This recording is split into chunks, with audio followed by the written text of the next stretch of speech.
Hola Raquel. Hola Marta, ¿qué tal estás?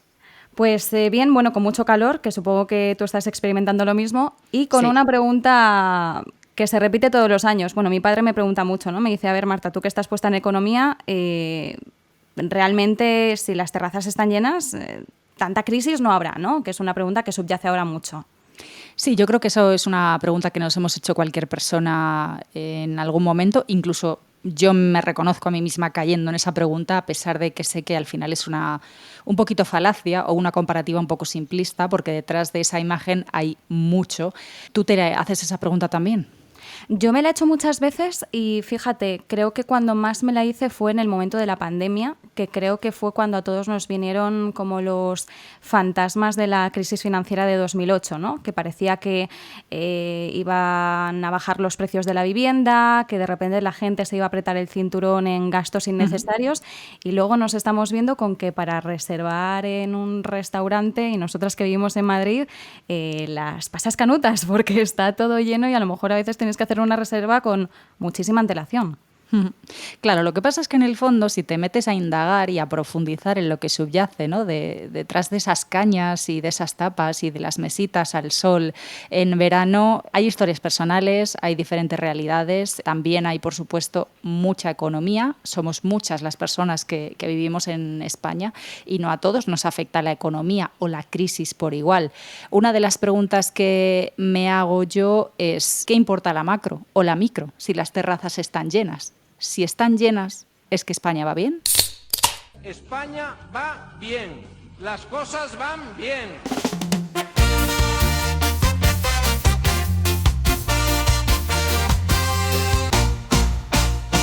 España va bien.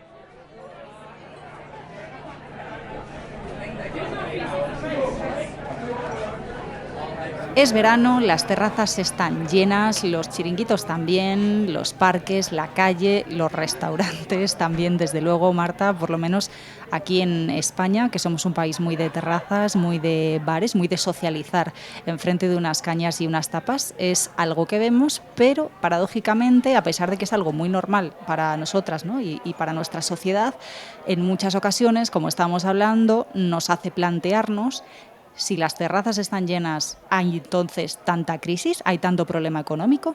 Fíjate que hay mucha gente que asocia lo de las terrazas llenas al turismo, ¿no? Bueno, vale, compramos que en verano efectivamente viene muchísima gente a España y por tanto también eso hace una especie de efecto llamada, ¿no? Las terrazas están llenas, pero hay que decir que esto no solo responde a una cuestión temporal, no es que solo en España veamos las terrazas o los restaurantes llenos durante esta época estival, sino que esto es una imagen que se repite a lo largo de todo el año. Entonces, claro, aquí hay que hablar de varios factores, pero creo que uno de los más importantes, Raquel, y como nosotras hablamos desde un punto de vista de nuestra generación, que es la millennial, creo que mucha gente se va a sentir representada si defino a una generación que ha sido apodada como la generación permacrisis. Que habrá quien diga, bueno, ¿qué es esto de permacrisis? Bueno, esto es una palabra que se acuñó en 2022. El diccionario Collins la declaró como la palabra del año y hay que retomar también un poco en qué momento estábamos en el año 2022, ¿no? Hacía 2 años desde el estallido de la pandemia, un año o menos que habíamos más o menos empezado a volver a eso que llamaban nueva normalidad y que nos estábamos intentando acoplar un poco a ella, ¿no? Intentando de nuevo hacer vida y dejar atrás algo que fue pues un impacto muy grande para todos y no solo hablamos a nivel económico, sino también a nivel mental, ¿no? Que también hablaremos mucho de salud mental porque en esta generación permacrisis juega un papel importante. Entonces, al final, permacrisis se define como un largo periodo de inestabilidad e inseguridad fruto de eventos catastróficos. Recordemos, hablamos de una generación permacrisis, sobre todo la millennial o la generación Z, que ha vivido el shock de la crisis financiera de 2007-2008, el de la pandemia, y a esto se ha sumado ese shock de una inflación sin precedentes que hemos estado viviendo en estos años más recientes, ¿no? Entonces, hablamos de una juventud que ha visto frustrada pues cualquier tipo de aspiración vital y han tenido los jóvenes que acabar renunciando a adquirir pues, una hipoteca para una primera vivienda, a formar una familia, pero es cierto que lo curioso en esta generación es que en ningún punto se escatima en el consumo de bienes y servicios que no son de primera necesidad. Y esto, Raquel, es algo que choca mucho con la generación que cuando estaba en edad activa, ¿no?, a nivel laboral, vivió la crisis de 2008. En ese momento, la generación de entonces, nuestros millennials de entonces, ¿no?, que serían los de la generación X, sobre todo, no se lanzaron tanto al consumo de bienes innecesarios, sino que hicieron lo que se hace de forma tradicional, ¿no? Ante un momento de crisis nos apretamos el cinturón y pues aquellos caprichos que veamos más innecesarios, pues no los consumimos y listo, ¿no? Claro, aquí quería hacer un poco dibujo, ¿no?, desde lo personal de estas crisis que has resumido. Decimos que esta generación en constante crisis empieza en 2008, ¿verdad? Yo en 2008 estaba empezando la carrera justo y fue el año de reconocer que había crisis y en la que, bueno, pues básicamente todos los profesores y profesoras nos decían: vais a moriros de hambre, no sé por qué estáis estudiando periodismo, no sé qué estáis haciendo aquí, ¿no? Pero sí fue durante los 5 años de licenciatura recibir constantemente ese mensaje de no hay trabajo, el paro está por las nubes, vais a salir a un mercado laboral donde no hay empleo, todo está fatal. Recordamos 2008 ese inicio, 2012 hubo aquella, realmente fue el apogeo de la crisis, de las consecuencias en España con esa segunda recesión, una crisis de la que realmente, lo vamos a ver hoy, nunca nos hemos recuperado en términos de poder adquisitivo, en términos de desigualdad, son unas consecuencias que seguimos arrastrando.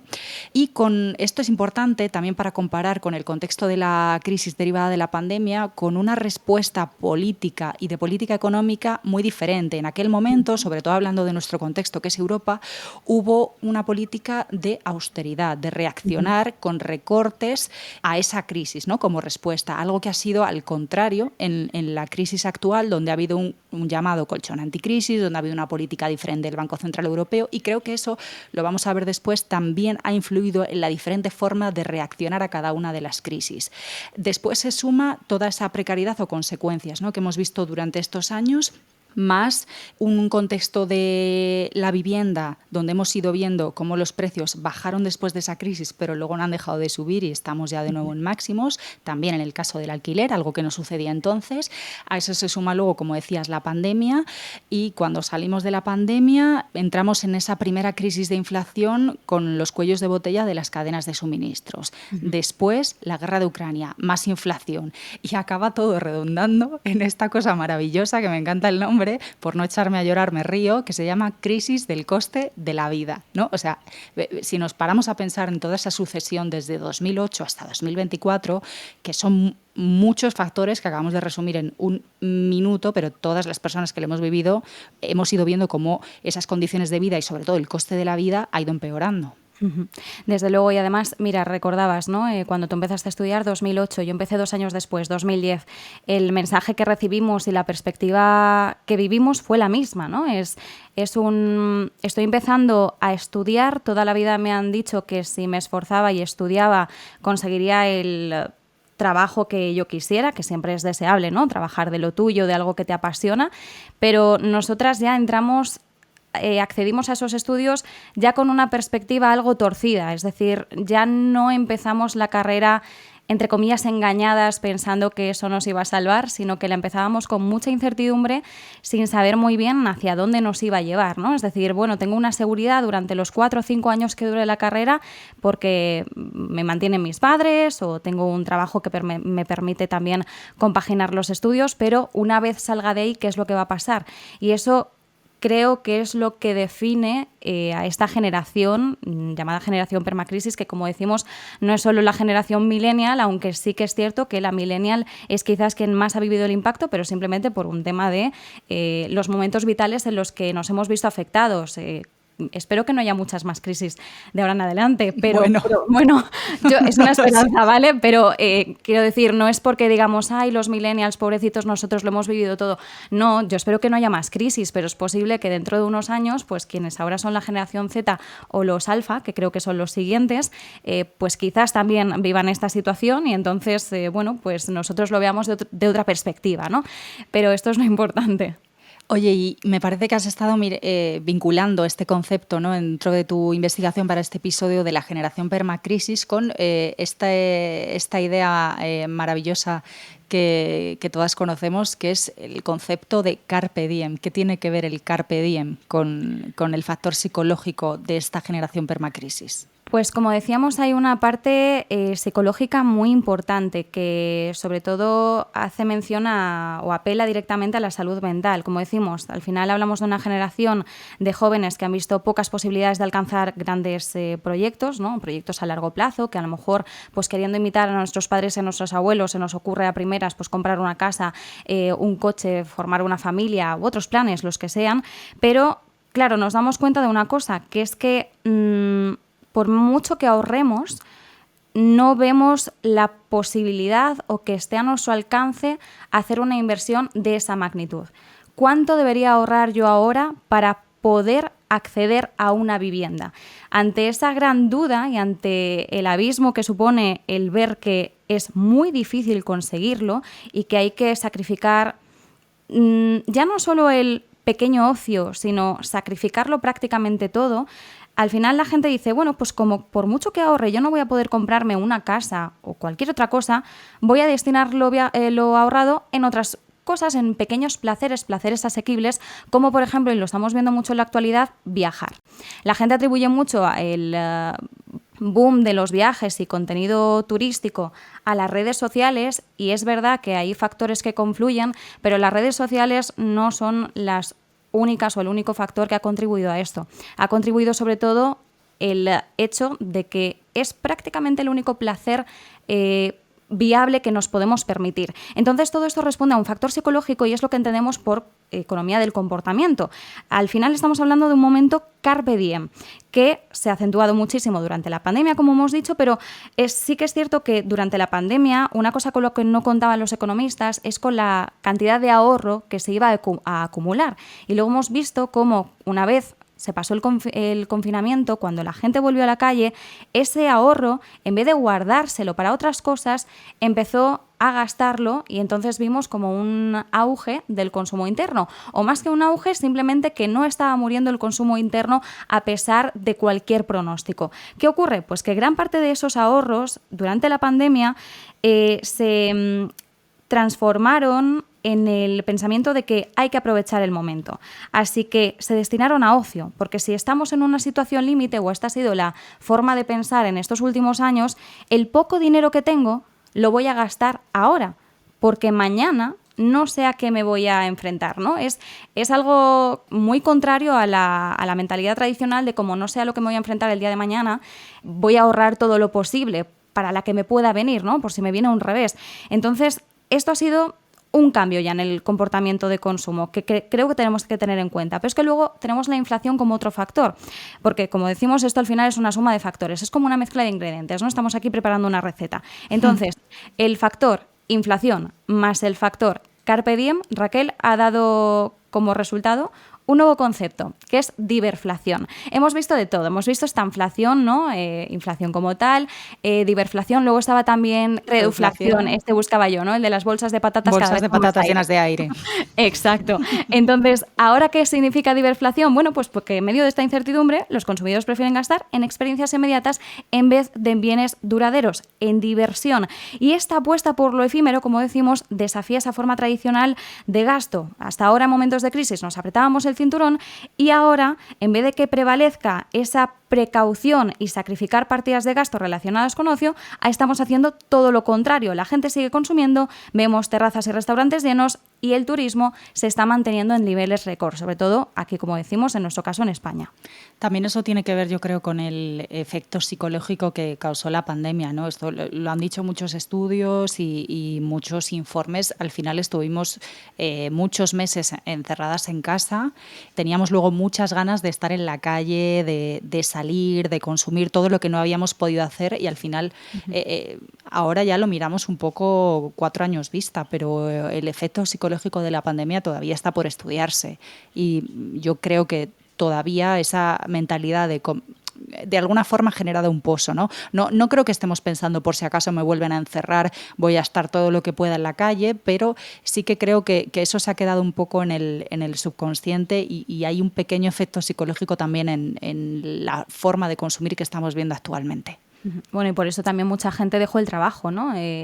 Forma parte del factor psicológico de la pandemia.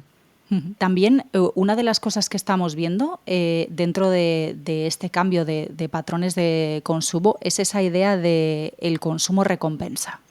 Sí, porque al final es lo que decimos, ¿no? Como la salud mental está por delante, nos permitimos esos pequeños placeres. Estamos hablando de terrazas, pues ¿por qué no me voy a permitir yo el pequeño placer de una caña con unos amigos, ¿no? Al final estamos hablando de cubrir necesidades sociales, de algo que me va a hacer bien a corto y a largo plazo, porque el placer de una caña en un momento de incertidumbre me aporta una recompensa a pequeña escala, pero es una recompensa suficiente como para sobrellevar el día y sobrellevar luego el resto de semanas, ¿no? Al final es una forma también de interaccionar, de relacionarte con los tuyos, sin que tampoco eso suponga una merma importante de capital. Entonces, bueno, por eso estamos hablando también, pues lo que decimos, de la generación permacrisis y de un consumidor divergente, ¿no? Que puede tener una mentalidad de recesión, es consciente de que pueden venir mal dadas de nuevo, pero se permite tener esos pequeños momentos para consumir y desconectar. Siguiendo con todo este tema, con esta idea de los efectos sobre la salud mental y con ese cambio de patrón en el consumidor divergente, estaba pensando cuando preparábamos el podcast en una cosa que me llamó mucho la atención cuando vivía en Argentina y que luego he visto aquí con la crisis de inflación y de subida de precios de los últimos 3 años. Recuerdo que allí me llamaba mucho la atención porque, como sabes, la situación económica es siempre complicada, siempre en crisis, cada vez peor y con una moneda que se devalúa frente al dólar y que pierde valor constantemente. Entonces, me llamaba mucho la atención allí que, por un lado, como sabes, la gente que puede ahorrar con el sueldo ahorra en dólares, al final de mes compra dólares con los pesos que le hayan sobrado, y la gente que hay gente que no tiene para comprar dólares, o hay gente que directamente, pues por esa mentalidad, lo que le produce ese contexto económico de muchísima inflación y de devaluación monetaria es esa impresión psicológica de que es mejor gastar ahora porque todavía mañana pueden subir más los precios. Entonces yo tenía amigos y amigas que estaban comprando cosas a final de mes que no necesitaban en vez de guardar o juntar el dinero por esa mentalidad. En aquel momento me llamó mucho la atención. Ahora que hemos tenido en España inflación, que por supuesto no se puede comparar para nada con la inflación argentina, pero que para nosotros, después de una década sin inflación, para nosotros ha sido una subida de precios alta, ahora he visto eso aquí en España. Entonces, ¿hasta qué punto todo este contexto está muy relacionado con esa mentalidad y con ese cambio psicológico? Sí que es cierto que vemos ese impacto del coste de la vida y es muy interesante, aunque no sea comparable, como bien dices, ver cómo estamos de alguna forma imitando algo que es un habitual en el caso de Argentina, y luego también es muy interesante ver pues cuáles han sido los patrones de gasto, ¿no? A lo largo de esta crisis del coste de vida, porque por ejemplo, Raquel, tenemos la última encuesta de presupuestos familiares del INE, ¿no? Que nos arroja también ese tipo de datos. Sí, de hecho, claro, o sea, estas son las ideas, conceptos y conclusiones a las que nosotras llegamos, pero todo esto está respaldado por los datos que hemos ido viendo. Hemos visto estadísticas del Instituto Nacional de Estadística, del Banco de España y de otros centros de estudio, como vamos a ver, pero el INE acredita precisamente lo que comentabas al principio en esa encuesta de presupuestos. Por ejemplo, te hablo solo de datos del año pasado, de 2023. El gasto medio por hogar aumentó un 3,8%. El gasto medio por persona creció más de un 4%. ¿Cuáles son los grupos donde más aumentó el gasto medio por hogar? Restaurantes y hoteles, ocio y cultura, vestido y calzado. O sea que vemos claramente, como apuntabas, que los datos de la estadística nos respaldan el aumento de consumo en esas partidas. Pero si seguimos con esa encuesta de presupuestos familiares del INE, también aquí tenemos un poquito de pista de qué está pasando con esas generaciones jóvenes, ¿no? La estadística del INE nos refleja esas dificultades de unos jóvenes que no se pueden hacer cargo de ese gasto desmedido en comparación con otros grupos de población o con la generación inmediatamente anterior. Nos dice el INE que los jóvenes de entre 16 y 29 años tienen efectivamente unas prioridades de gasto distintas a las de los adultos o a los jubilados. Pero esto hay que decir que tampoco responde a la juventud de ahora. Quiero decir, esto Siempre ha sido realmente, así. claro, siempre ha sido Son así. patrones de consumo generacionales. Pero lo que vemos aquí es que, paradójicamente, estos jóvenes son los que menos consumen de media. Y lo que nos dice la estadística española es que esto es algo que, ¿cuándo comenzó a suceder? En 2012. A partir de 2012 es cuando el grupo de 65 o más años les supera en gasto, por ese elevado impacto que tuvo la crisis financiera sobre la población más joven. Entonces el resumen sería que realmente nosotros no es que derrochemos mucho, es decir, hacemos un gasto en función de lo que nos podemos permitir, solo que dentro de lo que nos podemos permitir elegimos gastar en partidas, sobre todo mayoritarias, que estén destinadas a ocio, ¿no? En otras cosas nos apretamos el cinturón, en ocio es donde decimos, mira, aparte de lo ahorrado, prefiero destinarlo ahí. Claro, pero no es porque quiera no es porque derrochar más ahí, derrochadores. es porque es lo único que me puedo permitir, ¿no? Exacto. Es un poco esa mentalidad. Y como un extra a estos datos del INE, uno de los informes que me gustan a mí anuales de la estadística española es la encuesta de condiciones de vida. Es esa encuesta que nos da las cifras de pobreza, de desigualdad, de poder adquisitivo. Bueno, es maravillosa para las frikis como yo que quieran entrar a verla cada año. ¿Qué nos dice la encuesta de condiciones de vida última? Pues que hasta el año 2022, teniendo en cuenta ya toda la inflación acumulada desde 2008, se observan pérdidas de poder adquisitivo en todos los grupos de edad, menos, por supuesto, los jubilados, que son los que han visto revalorizaciones de sus pensiones por parte del Estado. Pero dentro de esos grupos que pierden poder adquisitivo, el más destacado es, de nuevo, el de los jóvenes.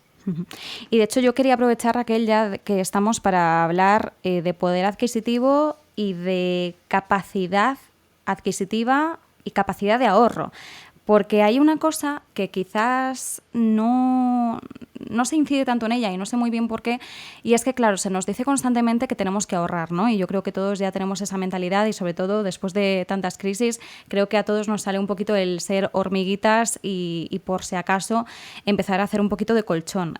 ¿Qué ocurre? Que yo recuerdo, y seguro que tú también, de cuando hemos trabajado en radio y en televisión económica, que al final siempre haces la típica entrevista pues, a algún gestor patrimonial y tú preguntas, ¿cuánto debemos ahorrar? ¿No? Y siempre te dan unas cifras o unos porcentajes que tú dices, vale, lo entiendo, sobre el papel lo veo adecuado, sobre la realidad me cuesta extrapolarlo. Por ejemplo, te digo datos de Fonditel, que suele ser también una entidad que aboga mucho por el ahorro y suele dar como unas cifras aproximadas. Lo ideal es retirarnos con 5 anualidades de nuestro salario, 5 anualidades íntegras que serían o se consideran la cantidad suficiente como para complementar bien la pensión pública durante unos 15 años. Si nosotros empezamos a ahorrar con 20 años, tendríamos que ahorrar el 5% de nuestro salario para tener esas 5 anualidades, ¿no? Hasta que nos jubilemos. Si empezamos con 30 años, el ahorro tiene que ser del 7,5%, y si empezamos con 45, pues ya tenemos que ahorrar un 15% del salario. En general, de todas formas, a partir de los 30 años siempre se te recomienda que ahorres entre un 10 y un 20% de tu salario.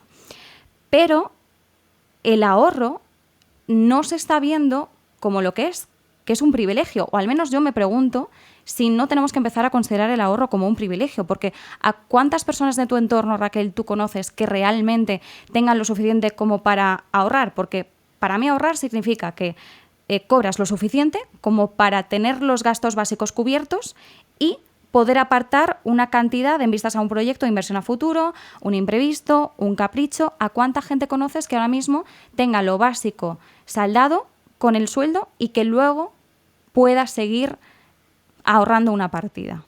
Claro, pero es que es muy difícil ahorrar teniendo en cuenta esa pérdida de poder adquisitivo de la que estamos hablando, ¿no? Otro dato del Consejo de la Juventud: los jóvenes han perdido un 20% de poder adquisitivo en los últimos 15 años.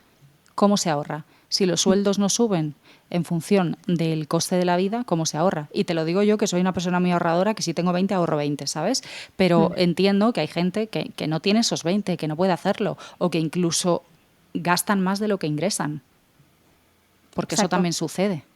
Justo, y aunque aquí no tenemos tanto los datos desglosados por generaciones, yo creo que si te digo que 1 de cada 3 españoles vive con lo justo, tampoco te va a sorprender mucho esta cifra. Esto es lo que nos decía el monitor del coste de vida que elaboraba Ipsos, el último que hizo. Claro, vivir con lo justo es utilizar el sueldo para cubrir los gastos necesarios y que no te quede dinero. O que incluso no haya dinero para nada extra y ni siquiera casi para cubrir lo básico. Entonces, que 1 de cada 3 españoles esté en esta situación, me atrevería a decir que aquí hay una buena partida también de españoles jóvenes, ¿no? Porque al final estamos viendo cómo esa pérdida de capacidad adquisitiva está sobre todo mermando a esta generación.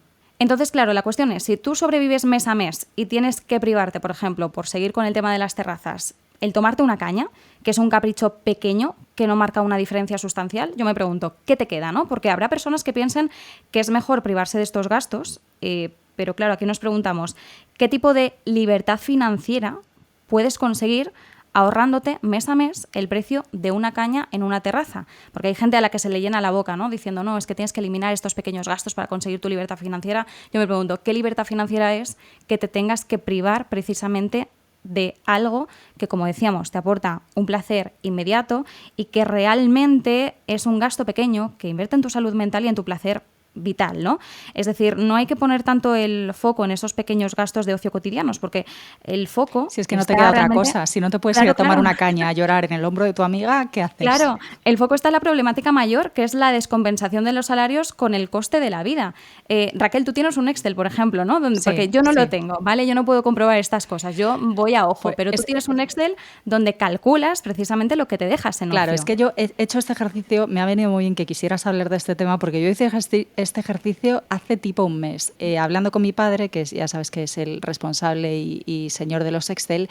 Es una conversación muy generacional que hemos tenido muchas veces en mi familia, cuando hablábamos con mis tíos, con mis tías, con mis primas, ¿no? Un poco de, es que vosotros viajáis mucho y cuando yo tenía vuestra edad yo no viajaba tanto.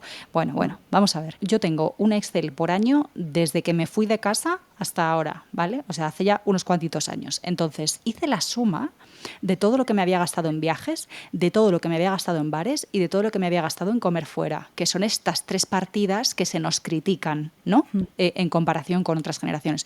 Bueno, no te voy a decir la cantidad, que eso ya forma parte de mi privacidad. Privacidad financiera, sí. Pero te juro que sumando esas 3 cantidades desde hace 10 años que me emancipé, no me dan ni para media entrada a una casa en Madrid. Es que esto refuerza esa idea que hablábamos al principio de al final estamos gastando en esto porque no podemos gastar en otra cosa. O sea, es que yo me podría plantar a mi edad con ese dinero extra que vale, que sí, que me serviría para otras cosas o para haber invertido a lo mejor, ¿no? Pero que ni aún así tendría yo esa expectativa de casa, etcétera, de la que estamos hablando. Y mira, una de las cosas que también estaba pensando, porque yo, por ejemplo, este verano que tengo planificado un viaje, etcétera, mira, yo voy a hacer este viaje este verano porque me he roto el cuerpo trabajando 12 horas al día durante 2 meses. He tenido que hacer un trabajo extra para poder hacer este viaje. No es porque salga de mi sueldo habitual. Entonces, una de las cosas que estuve leyendo esta semana es uno de los estudios que ha publicado el Banco de España. Es un poco el análisis sobre cómo han reaccionado los diferentes tipos de hogares ante esa subida de los precios en España, ¿no? Entonces, pues está la típica estrategia de hacer comparativa para encontrar ofertas o encontrar mejores alternativas. Está reducir ese nivel de ahorro o reducir el gasto, ¿no? para compasarse a los precios. Recurrir también al crédito, que mucha gente lo ha hecho, por ejemplo, para irse de vacaciones, lo he oído mucho en los últimos años, que era algo que tampoco se llevaba tanto en España. Y sobre todo, una de las cosas que nos dice el Banco de España que ha sucedido como estrategia para hacer frente a esta subida de los precios es el aumento de las horas de trabajo o el pluriempleo. Y de nuevo, cita el Banco de España, los jóvenes, las mujeres, también las personas con menor nivel educativo o que residen en régimen de alquiler han optado por el pluriempleo. Casualmente, tú y yo, pluriempleadas. Totalmente. Sí, yo puedo decir que los ahorros que tengo son por el pluriempleo. Jamás podría tener algo ahorrado si hubiera vivido solo con un salario. Porque teniendo en cuenta lo caro que es pues un alquiler en Madrid, la vida en sí, es que no, con un salario no basta, eso desde luego, y me atrevería a decir que gran parte de mi entorno hace un poco lo mismo, ¿no? Que si puede de alguna forma encontrar un segundo empleo que de alguna forma le aporte algo para tener un pequeño colchón por si acaso en algún momento se produce un imprevisto, desde luego va por ello, ¿no? Entonces esto es muy importante porque es algo de lo que no se habla tanto, del pluriempleo en los jóvenes. A mí me hace mucha gracia porque esta conversación cuando la tengo en casa, Y por cierto, quería hacer otro apunte, Raquel, porque también esto va un poco enlazado. Cuando hablabas de que mucha gente en tu entorno, en tu familia, te dice, bueno, es que viajáis mucho, ¿no? O los jóvenes de ahora viajáis mucho. Fíjate cómo ha cambiado el patrón, que la generación de nuestros padres y abuelos ve viajar como un lujo, pero la vivienda lo ven como un bien básico y en su época asequible. Para nosotros no, para nosotros Pues ahora la comparemos vivienda los es el lujo. precios, comparemos los precios. Es que para nosotros ahora la vivienda es el lujo y viajar es lo que nos podemos permitir, pero también es cierto que ha habido un abaratamiento en general, ¿no?, de los precios de los vuelos de avión, simplemente por el hecho de que está mucho más extendido, existen más aerolíneas, muchas más opciones, entonces al final ley de oferta y demanda, pero sí que es cierto que, claro, es que no se puede comparar el gasto de viajar para nosotros, que es tan bajo en comparación con lo que resultaba para nuestros abuelos, y a la inversa en el caso de la vivienda. Claro, bueno, es que con la vivienda podríamos hablar de que se ha producido el efecto contrario, pero bueno, la especulación y la propiedad del mercado de la vivienda nos da para otro episodio, que es una de mis filias. Y luego, fíjate, Raquel, perdona, porque es que Sí. quería hablarte del pluriempleo de caso familiar. Mira, mi abuelo era un pluriempleado, ¿vale? Mi abuelo era contable y llevaba la contabilidad de 2 hoteles. Yo el recuerdo que tengo siempre de mi familia es que me haya dicho que, en general, en todo mi entorno siempre, lo mucho que trabajaba mi abuelo, lo mucho que se desvivía por llevar al día los 2 trabajos y las muchísimas horas que trabajaba. Mi abuelo solo trabajaba él, y digo solo muy entrecomillado porque mi abuela trabajaba, pero Trabajo trabajaba no en el pago. hogar. Exacto, trabajaba en el hogar, cuidaba a sus hijos, cuidaba la casa y lo tenía todo siempre perfecto, ¿no? Entonces, bueno, quien trabajaba por un salario, digámoslo así, era mi abuelo. Era contable en 2 hoteles, pero es que con ese trabajo mantenía a otras 3 personas, es decir, mi abuela y mi tío y mi padre, y compró 2 casas y un coche. Con un pluriempleo, vale, pero es que mi pluriempleo o tu pluriempleo apenas nos Ya te digo permite yo que no. tener algo de ahorros que tampoco nos da para una entrada en una casa. Quiero decir que no digo que mi abuelo no trabajara mucho ni se esforzara, pero no es lo mismo, y luego se nos dice generación de cristal porque nos quejamos. El coste de la vida es otro. Pero es que no es lo mismo. Y no lo decimos nosotras y nuestras historias, es que lo dice de nuevo el fantástico Banco de España. ¿Qué nos dice otro informe que hemos encontrado? Bueno, pues que hay un descenso de la deuda en manos de los jóvenes. ¿Por qué? Porque no pueden comprar vivienda. Es lo que dice el último informe semestral de situación financiera. Y entonces nos dice, por ejemplo, habla de cómo ha caído el endeudamiento que soportan las familias en comparación con otras épocas, y habla de la familia con menos de 45 años y con menos de 40 años. ¿Qué nos dice literal el Banco de España? La caída de esta deuda relacionada con vivienda es especialmente acusada en el grupo de hogares más jóvenes, aquellos en edad inferior a 35 años. En este grupo de edad las cifras se han hundido, han pasado a tener casi un 40% del saldo total de deuda al 6%. Y vuelve a decir literal el Banco de España, este fenómeno refleja en gran parte el menor acceso a la vivienda en propiedad de las familias jóvenes en los últimos años, en comparación con los grupos de edad anteriores. Entonces, estamos viendo realmente que esto no es una percepción nuestra generacional y de nuestro entorno. Los datos están ahí. Sí, también me hace gracia, y bueno, en parte lo entiendo, ¿no? Tienen que ser lo más objetivos posibles, pero ¿cómo lo titulan en el Banco de España, ¿no? La deuda de los jóvenes cae, pero no es que caiga nuestra deuda, es que cae la posibilidad de que nos endeudemos. Es que ni nos lanzamos ya a ello porque es inviable. Bueno, tampoco tienes la viabilidad o el aval de un banco, por ejemplo, ¿no? Bueno, hablo del caso de la vivienda porque es lo que tenemos más a mano. Nosotras de 30 y tantos años al final es lo que vemos más cerca, ¿no? Lo que deberíamos ya tener comprado. Pero al final es que no es que ya no te atrevas, es simplemente que sabes que no puedes acceder a ello de entrada, es como una barrera que tenemos. Claro, y lo estamos viendo con más información, porque lo habitual sería, ¿no?, cuando tú eres joven o eres una familia joven, un hogar joven, te endeudas para adquirir esa vivienda con cargo a tu trabajo, tus rentas futuras, ¿no?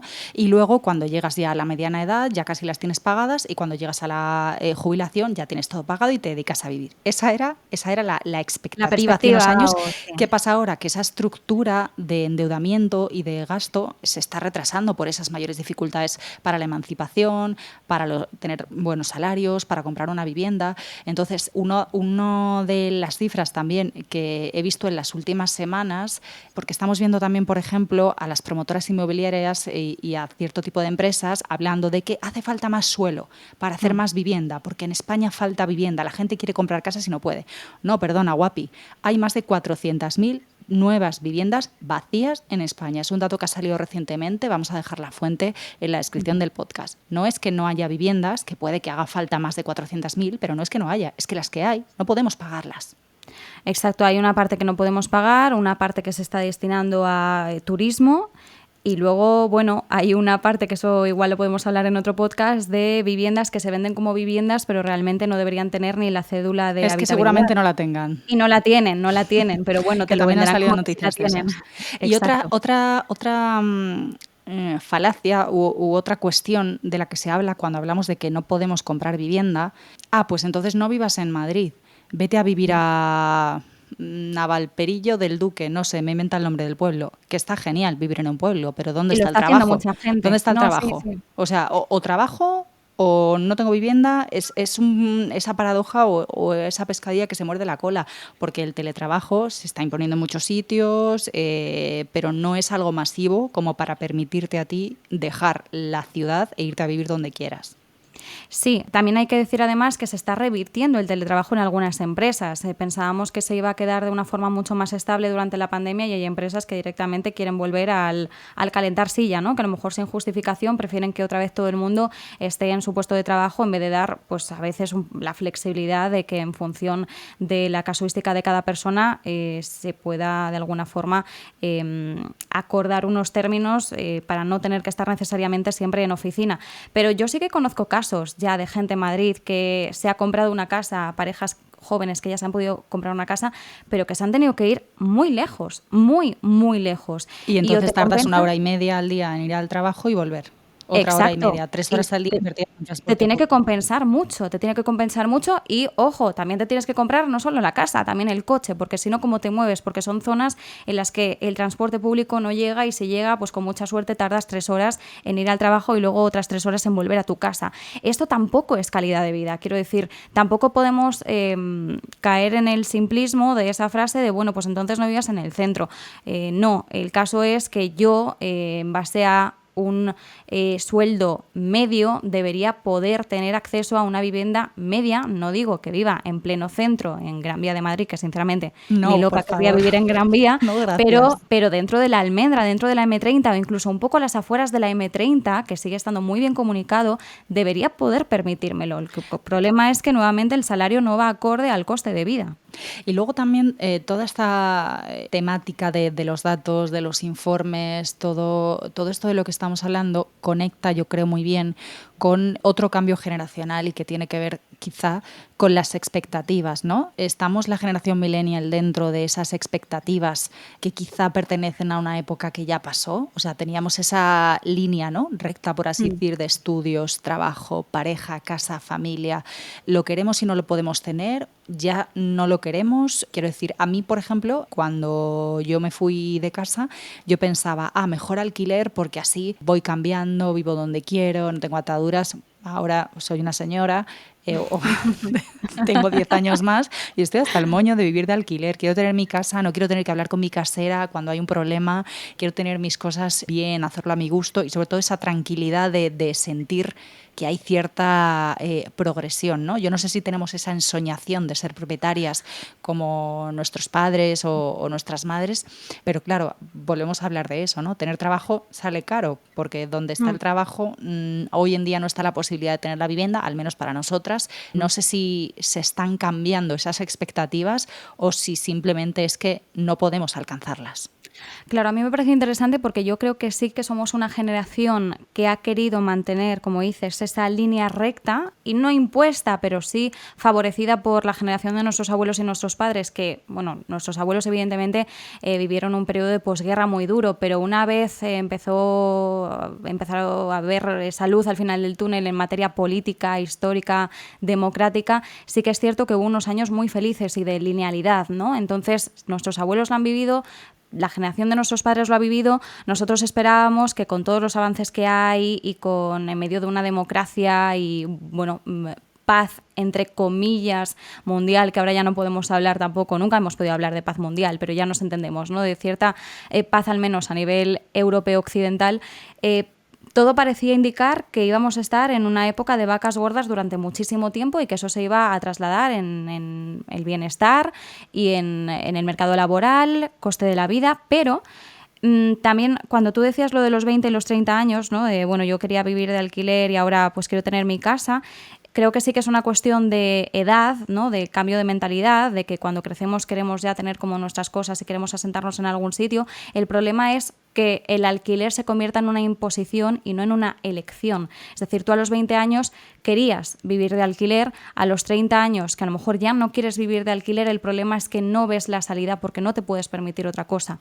Entonces, igual no tenemos que plantearnos tanto si somos víctimas, entre comillas, de las expectativas que nos han depositado generaciones anteriores, sino realmente, pues, qué es lo que está ocurriendo, que no podemos ni siquiera moldear esas expectativas según el momento vital en el que estamos. Para mí esa es un poco la clave, lo que dices de moldear las expectativas, porque también es una conversación que tengo con mis padres y es una conversación que me parece que también es muy intergeneracional, eso de si generación de cristal, si en realidad somos más blandos, que si tenemos la piel muy fina. Bueno, por un lado pienso que eso se ha dicho siempre de las generaciones siguientes, creo que eso es algo que yo voy a decir de la generación que viene y seguramente ya lo haya dicho en algún momento, pero al final realmente es esa pérdida de la capacidad de progresar, ¿no? O sea, hay que ser realista, vivimos bien, tenemos todo lo que necesitamos, tenemos caprichos, podemos irnos de vacaciones, no nos falta de nada, entiéndeme. O sea, yo soy consciente de que vivo respecto a muchas otras personas, yo vivo en una condición de privilegio, soy europea, soy española,